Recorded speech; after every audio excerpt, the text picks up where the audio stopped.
Manusia itu siapa? Manusia itu mangkanat mahasinuhu masawiyah fakih falatakunu masawihi masawiyah.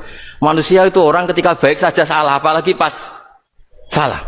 Coba saya misalnya pidato begini, di atas panggung saya orang alim pidato nasihati orang.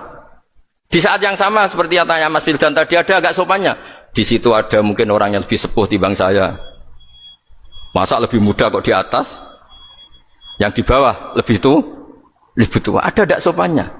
Mau nggak pidato disuruh, mau di atas disuruh, nggak sopan sama yang. Tapi misalnya yang paling sepuh pidato nggak pernah ngaji kok pidato, terus gimana? Artinya ketika kita baik saja ada salahnya, apalagi pas salah.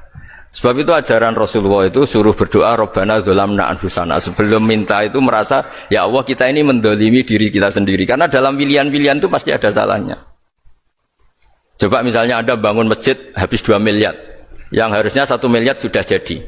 Terus nanti suatu saat ketemu Allah ditanya, itu ada orang miskin, fakir miskin, yatim. Andai kan kamu sumbang 1 miliar itu sejahtera semua. Gara-gara kamu bangun masjid terlalu mewah. Ya tapi kadang-kadang orang kebaikannya itu orientasinya bangun masjid, gak tertarik nyumbang fakir. Saat itu cara berpikir gitu mau apa? Tapi kalau dia kumuluhur manusia terbaik karena bangun masjid 2 miliar, coba diaudit secara kepentingan syar'i. Penting mana dengan ngasih makan fakir miskin? Penting mana dengan menikahkan janda misalnya? Penting mana dengan pendidikan? Apa artinya masjid mewah orang nggak tahu halal haram, nggak tahu najis, nggak tahu cara sesuci, nggak tahu cara adzan yang benar? Terus penting mana untuk beli kitab sama dipakai masjid? Apa artinya beli kitab apa tapi nggak makan? Penting mana makan sama beli kitab? Ada auditnya. Makanya manusia itu ketika baik pun disuruh istighfar, apalagi ketika salah. Nah dengan perasaan seperti itu kebencian pada orang lain luluh, karena potensi baik pada orang lain ternyata tinggi dan potensi salah ke kita juga tinggi. Nah dilatih gitu. Jadi di Ihya itu ada kitab tawaduk.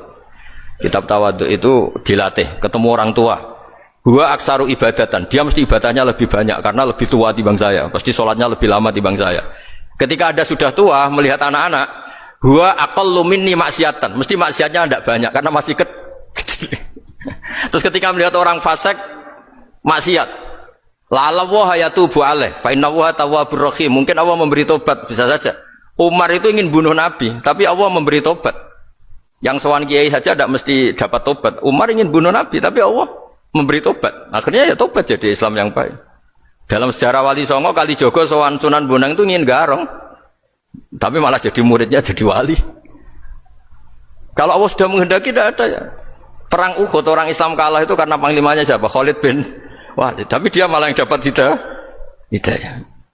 Nah sama orang yang sekarang Anda benci, bisa saja Allah merencanakan ada apa? Hidayah di situ. Dan kita yang merasa benar, jangan saja ada rencana Allah bikin kita su'ul khotimah, na'udzubillah min dzalik, kan tidak pernah tahu.